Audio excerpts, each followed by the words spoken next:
afternoon. This is Liz Davis. I am a nutritionist and I specialise in digestive health for busy women. So I help busy women fix their IBS, their bloating, heartburn, uncomfortable digestion, and all those other uncomfortable, debilitating conditions, and of course anything else connected with gut health, which are many and varied, such as hormone health, immunity, etc. And I do all this with state-of-the-art gut testing and supplementation lifestyle measures to gently bring things back into balance for you and get things working as they should do. So a common area of confusion is that people tend to feel under a lot of pressure to eat breakfast every day, and this has been brought about by decades of us being told it's the most important meal of the day, that it boosts metabolism, etc., etc. But actually, a lot of this isn't true. There's no science out there to suggest this is the case, and it's not really going to be the best course of action for everybody. So I'll go into a bit more detail around that, and at the end you can decide what's the best thing for you to do. So quite often when I speak to people on the phone, they'll say things like, I eat breakfast but I feel starving again 2 hours later, or I just can't face food in the morning, I'm tending to have to force it down, or I don't really fancy eating anything till lunchtime.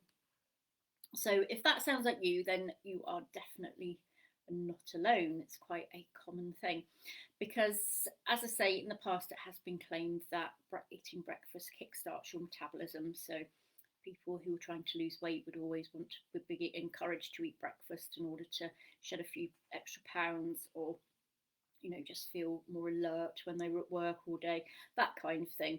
But really, what's more important for your metabolism is to make sure that you're eating good quality foods throughout the day. It doesn't really matter what time of the day you eat it, the quality will, really surpass the timings any day.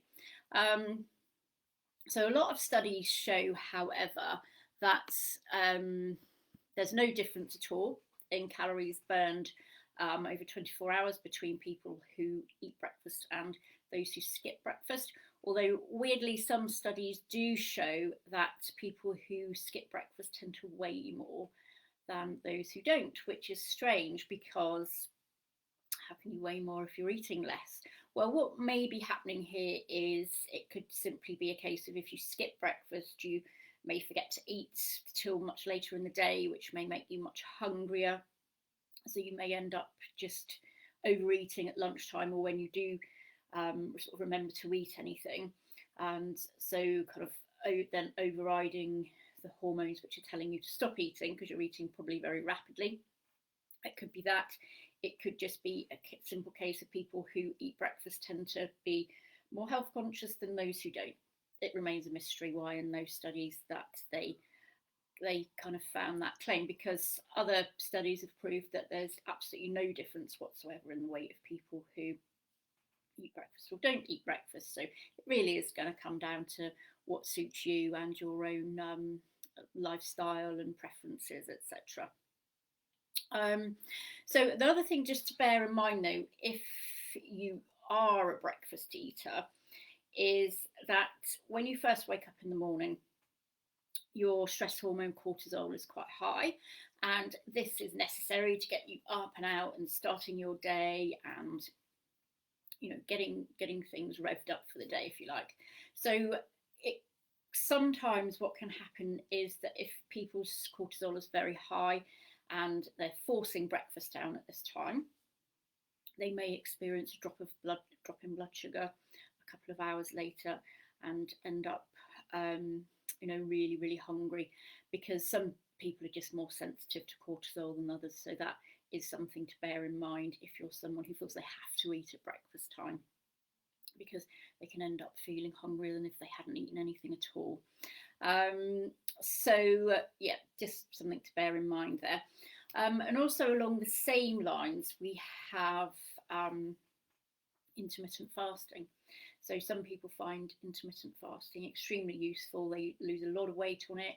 They will have a lot more energy, etc., just through having that eating window much smaller. So there again, it's absolutely not for everybody, because if some people skip breakfast, they can end up feeling very weak and shaky and headachy, low blood sugar, and faint, or they can't concentrate at work and so on. So intermittent fasting is definitely not for people who are prone to those sorts of symptoms, if you like.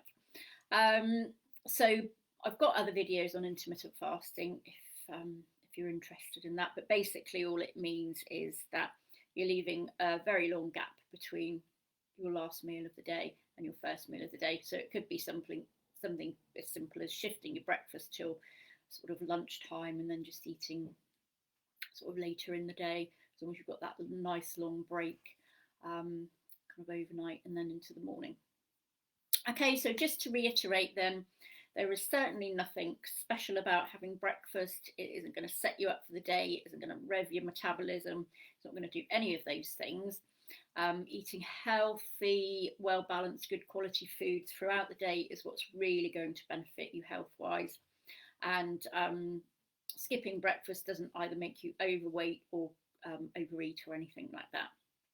If you are a breakfast eater, if you wake up in the morning and you feel very hungry, make sure you get plenty of protein on board, so things like chia seeds or eggs, for example, and that should keep you feeling nice and full till your next meal time. Okay, so I hope you found that useful, and if you would like to speak to me, I shall pop a link to my diary in the comments. There's also a link to some recipes and free program, etc. So if you're interested in any of that, do download it. It's all completely free. And if you found this video useful, then do like and share and kind of get the information out to people who need it. Okay, I shall see you next time. Bye.